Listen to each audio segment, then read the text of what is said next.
falls to me to make the first invocation, the first valediction, and I would wish to raise a toast to my beloved wife, Margo. Cheers! For your information, Margo is the best woman ever. She made, there was a book written some years ago by Thomas Wolfe called A Man in Full. Margo is a woman in full. Yay! Margo has all the attributes of a grown-up woman. She has the gentleness, she has the sweetness, she has the empathy, she has the intelligence, and she has the structure to raise her boys properly. And by God, she did. Now here we are. The boys have done very well in their lives, and it's largely, or at least in some major part, due to their beloved mother, Margo. Totally. All right. Who inordinately loves her children and inordinately loves her grandchildren. I have been a recipient witness to all of that for many, many years. And I can tell you that they are blessed sons and grandchildren to have such a mother and grandmother as Margo. I can also talk at some length.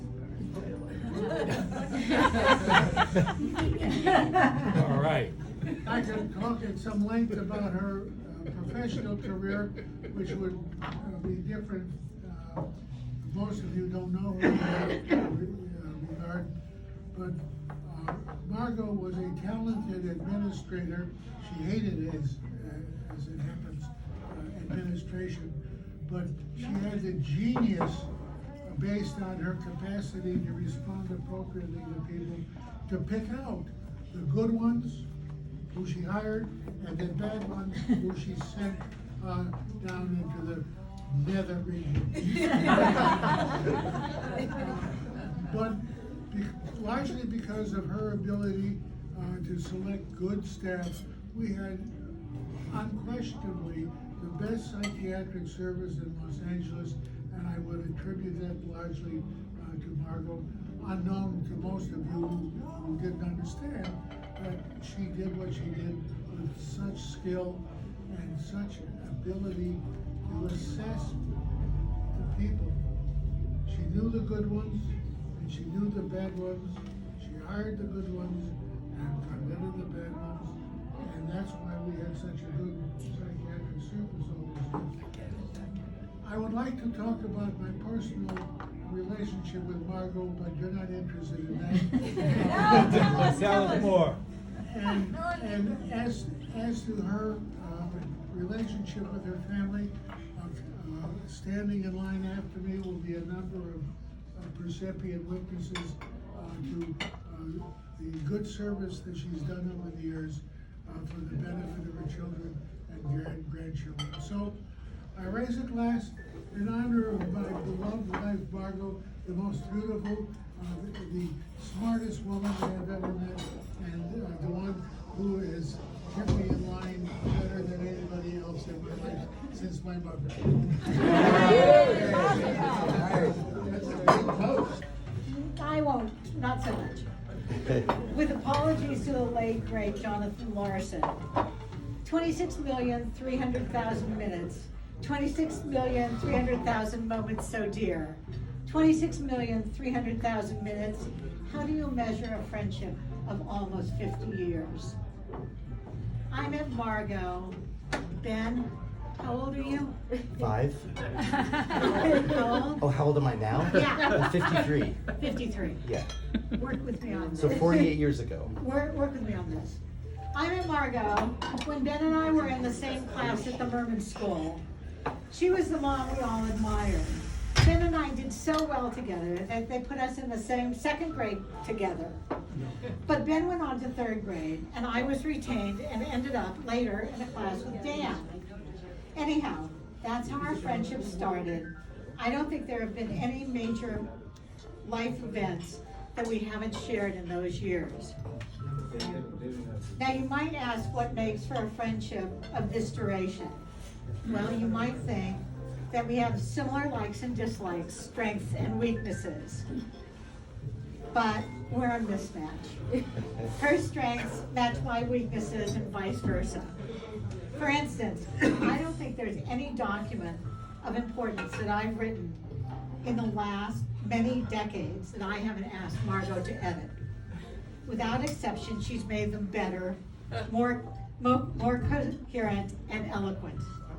From eulogies to poison pen letters, she's made the eulogies more poignant and the poison pen letters more poisonous. Wait, no, that's not true. She brought a therapist's eye to those and made those less vitriolic and more forgiving. True story. She even magnanimously offered to edit this toast. Yeah, I got this one. For my contribution, there has never been anything with a plug or battery that has not misfired in Margo's presence. TV, check. Computer, check. Printer, check. Phone, check. Old lady tech, which is what I call myself, to the rescue. But wait, you know that all fixes start with a password. And when I ask for that password, out comes the file from hell. If you haven't seen Margo's password file, please put this on your bucket list. It's a manila folder with a multitude of misshapen pieces of paper torn from grocery bags, used envelopes, candy wrappers, who knows where. But we return every time to the folder.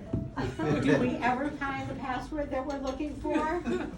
About as often as Donald Trump says, Joe Biden won the 2020 election and I'm a loser. But if I had to identify one thing, I think it's the hallmark of this friendship. It's humor. Margo is, without a doubt, my funniest friend. Yes. And no offense to any of you, No. I think I'm hers. Family is an exception. I've read your texts.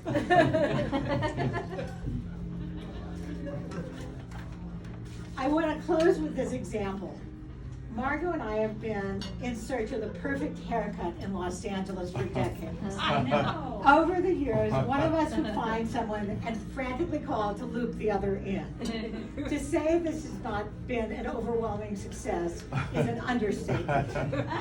I've lost count of the number who have come and gone. The first was my find, Richard. Richard got so bad, we crowned him Richard the First, Richard the Untalented. Out of earshot, we're not mean girls.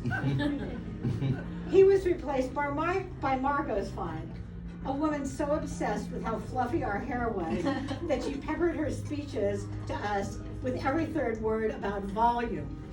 But she couldn't pronounce the word, so we had no idea what she was talking about. Fluffy was not our jam, so we left. I'll spare you the next several in line. Our most recent mistake was a woman we think named Juna. At least that's what we think her parents named her. But in a moment of je ne sais quoi, she added several consonants to the beginning of her name and insisted we call her by this inexplicable jumble of letters. Plus, when she found out that Margo was a therapist, a litany of mental health issues accompanied Margo's haircut. Margo had to bail, and since I could not say her name, and she didn't ask for math help, I left too. All kidding aside, Margo's friendship has lasted 5 decades and is an immeasurable gift, and one that I cherish. Marg, you're my bestie. I love you, and I hope when you're 100 and I'm, how old are you, Ben? 39. When I'm 73, I can be here to toast you again.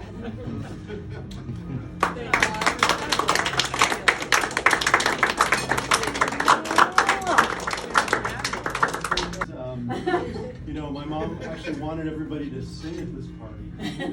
I'll sing. And actually, I think she wanted to sing more than anything. And we thought about getting a karaoke machine, but I don't think we could figure out exactly what that was. But not to worry, you know, we're not going to make you sing tonight. I'm going to sing. I'm gonna sing. No, I'm not actually. But in addition to singing, what my mom really loves is poetry. Who doesn't love a little Robert Frost every now and again, right? So tonight I thought I'd recite for you a poem. No, actually, I'm not. Just kidding.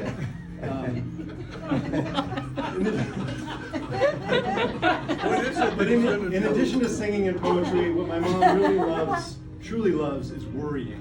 No, yeah, it's true. She's a master at inventing all kinds of exotic things to worry about. One time she was worried about a tree that large branches were hanging over my house, and it was keeping her up at night. And she offered to pay for somebody to cut the branches, and she did, and there was thanks, Mom. More branches. But that's another thing she really loves is tree trimming. No, it's true. Whenever she comes to our house, she prunes this tree in front of our house. She does a great job. So thank you. The tree's doing great. Thanks. But what she loves most of all is to take care of people. You might say to prune people. Is that awkward? In any case, she really loves it. She's great at it because she cares. She really cares. That's the most important thing. She cares about her patients. She cares about her excellent friends, many of whom are here tonight. She cares about her family, especially Tom, her kids, even though Ben may be her favorite.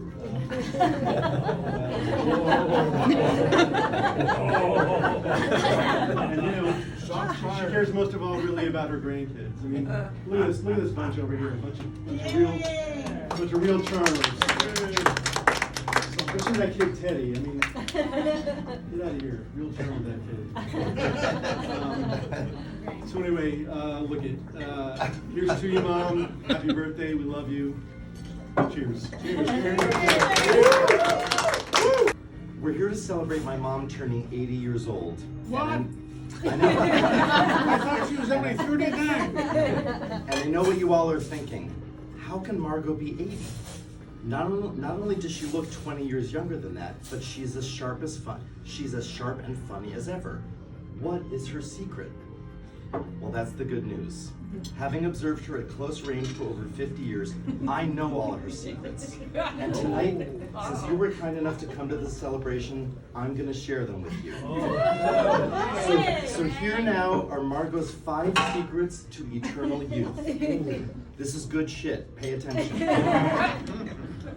Number 1, never leave your home within 4 hours of waking up. Very good. Why rush, Number 2, never let the temperature in your home dip below 75 degrees.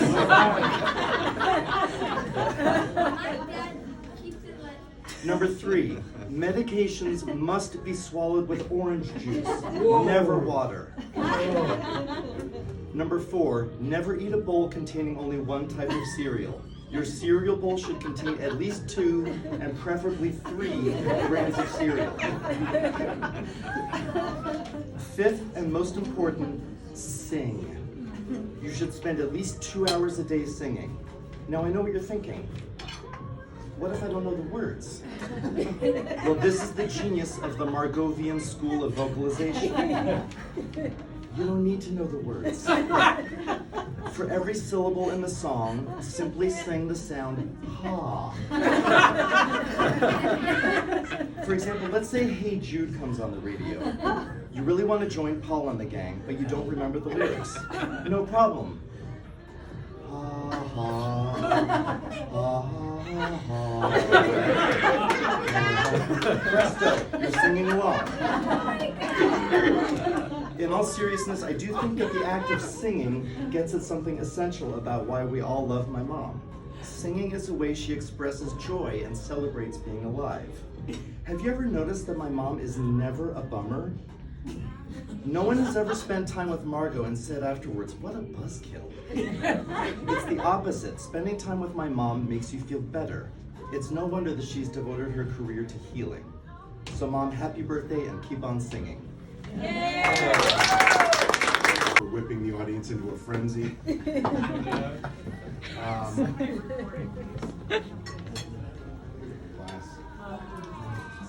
So, I just wanted to, that's okay, Mom, I'm not talking to you.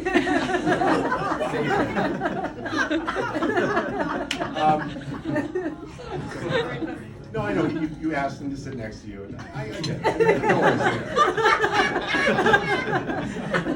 Like, I'm the Rodney Dangerfield of the family. So, no, my mom is, as everyone here knows, is a wonderful person and just was a great mother, is a great mother. I always knew, growing up, I always knew she was there for me. You know, one of my earliest memories is there was a Halloween and she asked me what I wanted to be for Halloween. And I told her I wanted to be, of course, Cookie Monster. And this was before you could, you know, they had these, every costume sort of pre-made. So she made me, on her own, she made me a Cookie Monster costume, which was a really sweet thing to do. And I promptly proceeded to destroy it. But, you know, and Ben's exactly right when he talks about, you know, her singing. I thought that was really a good observation. I mean, one of my fondest memories is, I mean, at the time it actually wasn't a fond memory, because when you're a teenager, like you're in middle school, you're in high school, you just want to fit in, you want to be like everybody else. At least that's what I did. And I wanted my mom to be like everybody else's mom, you know, kind of, you know, embittered and smoking Benson hedges, and, you know, like frosted hair and that kind of thing. And she wasn't like that, and that was, you know, that made me feel a little awkward. But one of her classic moves was we had a carpool.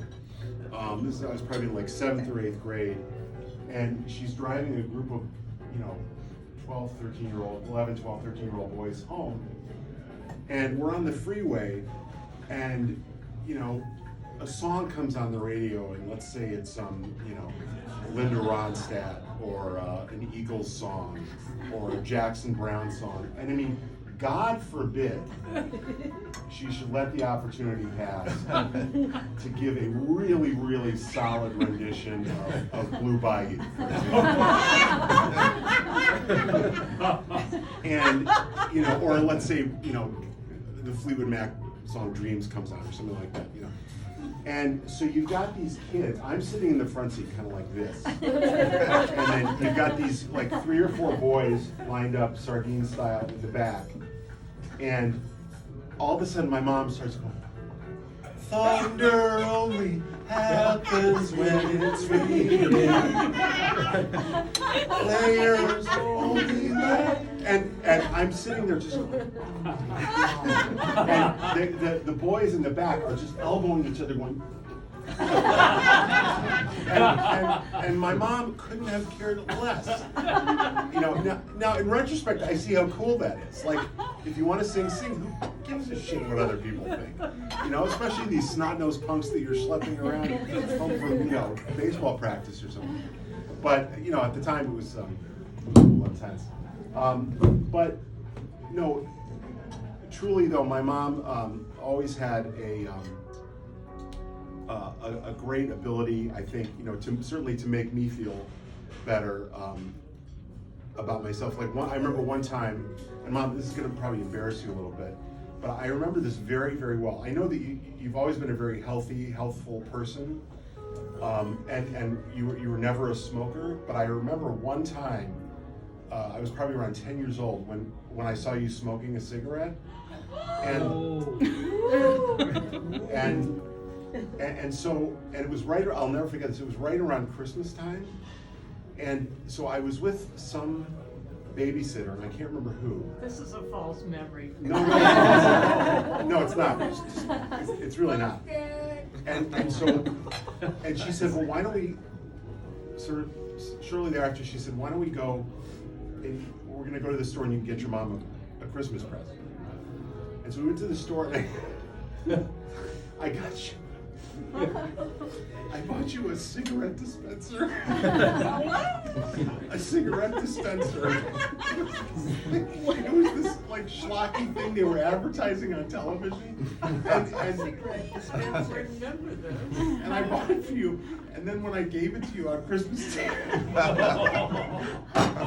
I gave it to you on Christmas Day, you sort of had this look on your face like, oh my God.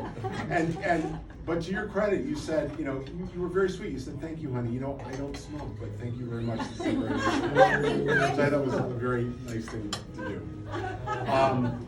But, you know, Recovered memories. Yeah, of right. unreliable.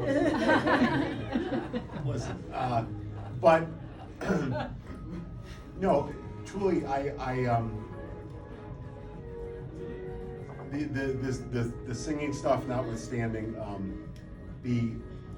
I think that the irony is now I sing. I walk around my office singing, but I think that, Mom, I feel like how do I put this?